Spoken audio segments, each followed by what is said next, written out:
संस्कृत व्याकरण के परिचयात्मक पाठ पर आपका पुनः स्वागत है। इस समय हम तिङन्त प्रक्रिया के प्रबोध पर अध्ययन कर रहे हैं। अभी तक आपने पूर्व पाठ में लंग लकार का अध्ययन किया है और उसके आगे इस पाठ में लिंग लकार पर हम विशेष करके ध्यान देंगे। जैसा कि आप समझ चुके हैं कि हमने लकारों का विभाजन टित और गित के रूप में पृथक पृथक भाव से किया है। तो इस समय जो उपक्रम है वो गित लकार का है और गित लकार में से भी लिंग लकार को हम विशेष रूप से स्थापित करते हैं और जिसके अर्थ का विधान करना अत्यंत आवश्यक है। आप देखेंगे कि विधि, निमंत्रण, आमंत्रण, अधिष्ट, संप्रश्न, प्रार्थन, इन अर्थों में लिंग लकार का प्रयोग देखा जाता है। तो विधि का अभिप्राय क्या है? विधि ये राजाज्ञा है, संप्रेषण जिसे कहते हैं, जिसका हम यदि उल्लंघन करते हैं तो प्रायश्चित्त का विधान आपका होता है। इसलिए जहाँ जहाँ पर अनुशासनात्मक प्रबोध है वहाँ विधि लिंग का प्रयोग होता है। एक स्थाने यण स्यात्, वहाँ भी स्यात् का प्रयोग किया है। तो इस तरह से जहाँ पर संप्रेषण है आपका, उस ऐसी व्यवस्था को हम विधि के रूप में देखते हैं। निमंत्रण का तात्पर्य क्या है? यद्यपि नहीं सब जगह है यहाँ पर विधि का प्रवेश है, एक प्रकार की सारी विधियाँ ही हैं, फिर भी यहाँ ब्राह्मण वशिष्ठ न्याय से इनका अलग अलग व्यवस्था किया है। इसलिए आचार्य ने कहा है कि इसको हम प्रपंच के लिए इतना विस्तार करते हैं। ये विस्तारे का केवल छात्रों के या हमारे बुद्धि में सुगमता से अवगम हो जाए, इस कारण से इसका हमने प्रपंच किया है, विस्तार किया है, ऐसा आचार्य ने कहा है। तो विधि का अभिप्राय देख लिया।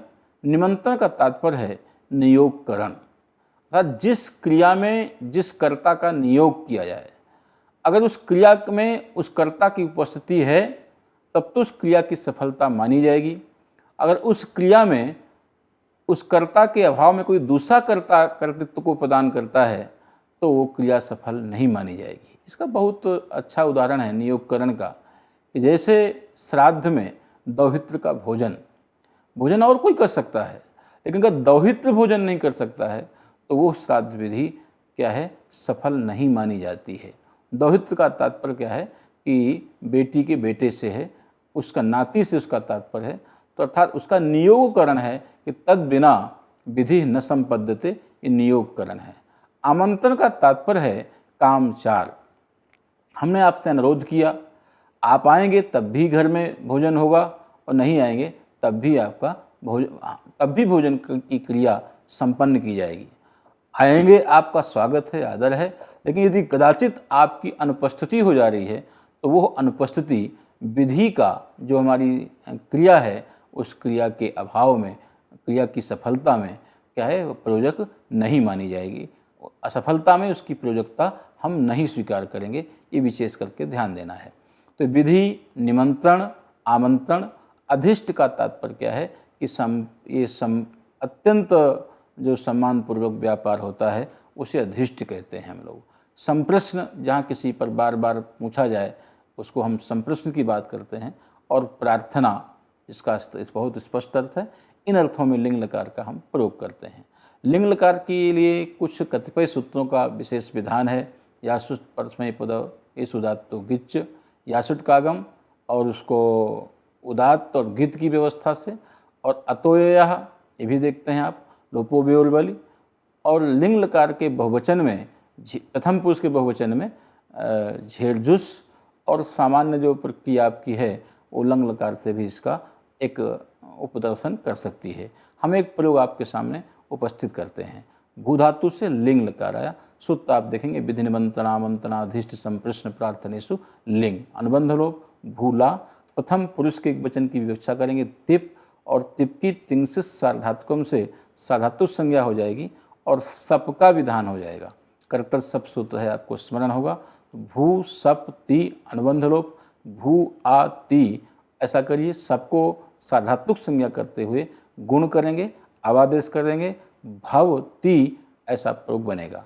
ऐसी स्थिति में यासुट परस्मय पदेषु उदात्तो गिच्च ये व्यवस्था है। लकार के स्थान पर जो आपका गित जो लकार या गित लकार मान लिंग लकार, और लिंग के स्थान पर जो आपका परस्मय पद है उसको हम यासुट का आगम करते हैं। यासुट चूँकि टित है तो आद्यंतो टिक्तों की सहायता से पूर्व में आएगा, तो रूप बनेगा आपका भावो, क्योंकि आपने गुण आवादेश कर लिया है। भाव यास, यासुट में अनुबंध लोप कर देने के बाद यास, और यास के पश्चात आप इधर तिप करेंगे, जिसमें तस् सूत्र आप पढ़ चुके हैं, उसमें इकार का हम लोप कर देंगे, तो भव यास ता ऐसा रूप बनता है। अब अतो यहाँ कई प्रकार की व्याख्याएं उपलब्ध हैं, लेकिन सामान्य व्याख्या में यास के स्थान पर हम ये आदेश कर देंगे, इसलिए समग्र यास के स्थान पर ये आदेश करने का फल है भव ईय, या हल है, और ता, और आदिगुणा से गुण कर देंगे, और यकार का हम लोपोवियोर बल से लोप का विधान कर देंगे, तो भवेत ऐसा रूप बनेगा। अग्रिम प्रक्रिया में तस तस के स्थान पर ताम कर देंगे, भवेताम। और झेरजुस है, लिंग संबंधी जो झी उसके स्थान पर जुस कर देते हैं। क्योंकि यहाँ बल प्रत्याहार पड़े नहीं है तो वेकार का लोप नहीं होता है, सामान्य प्रक्रिया है। यहाँ भी भवे है देखेंगे कि वही प्रक्रिया है, ये करेंगे, मध्यम पुरुष में लोप का विधान कर देंगे, भवेतम भवेत। भवेयम में चूँकि मिप है, मिप के स्थान पर तस थस्पाम तान तन तामा का स्मरण करिए, और भवेयम भवेव भवेयम नित्यंगिता की व्यवस्था आपकी है। जहाँ पर लिंग लकार, जिसको हम क्या बोलते हैं आशिष लिंग होता है, ये कित भी होता है और इसमें कोई भी सार्वधातुक संबंधी कार्य नहीं होते हैं। लिट लकार और ये आशिष लिंग लकार ये शुद्ध अर्धातुक लकार आपके माने जाते हैं। तो सामान्य प्रक्रिया यहाँ भी है, भू है, यास है, क्योंकि सप नहीं होगा इसलिए गुण भी नहीं होगा, अवादेश भी नहीं होगा, और यास को अर्धातुक होने पर भी भू को हम गुण का विधान नहीं करेंगे। किंगिच्चा, क्योंकि ये गिच्च का लाभ मिला, क्योंकि यासुट परस्मय पदे सुदात तो गिच्च, तो गित का लाभ यहाँ गुण निषेध पर, यद्यपि यहाँ कित भी होता है, कोई विशेष करके उसका लाभ नहीं है, फिर भी दोनों का लाभ ले सकते हैं। तो कित का विधान भी किया उसके लिंगाशिष करके, तो कित्वात् गुण का निषेध कर देंगे भूयात। यहाँ एक चीज़ ध्यान देना है कि ताके अर्धातुक माने जो ता है उसके अर्धातुक हो जाने पर भी वो बलादी नहीं है, क्योंकि जो बलादित्व है वेदागम परिभाषा के माध्यम से यात में माना जाएगा, और जहाँ पर यात है वो बलादित्व नहीं है, इसलिए इसका आगम नहीं होगा। भूयात भूयास्ताम भूयासुः ऐसा रूप बनता है। सकार का यहाँ पर इसको हो संयुगाद्यंतेचा से लोप का विधान करते हैं, तो भूयात भूयास्ताम भूयासुः ये रूप हम देख सकते हैं। इसी प्रकार से लुंग लकार की प्रक्रिया पर हम विचार कर सकते हैं कि लुंग लकार क्या है, कि ये भी आपका भूत से संबंध है, जिसे हम सामान्य भूत कहते हैं। अन्य लकारों में सप विकर्ण का आपने अध्ययन किया है, ये लकार सप प्रत्यय का सब विकर्ण का अपवाद भूत लकार होता है। यहाँ चिली का, चिली लुंग, सामान्य लुंग में चिली का होता है, और चिली के स्थान पर कहीं चंग, कहीं अंग, कहीं श्लोक, कई अनेक प्रकार की व्यवस्था है। लेकिन पहले हम सिच व्यवस्था का अध्ययन करते हैं।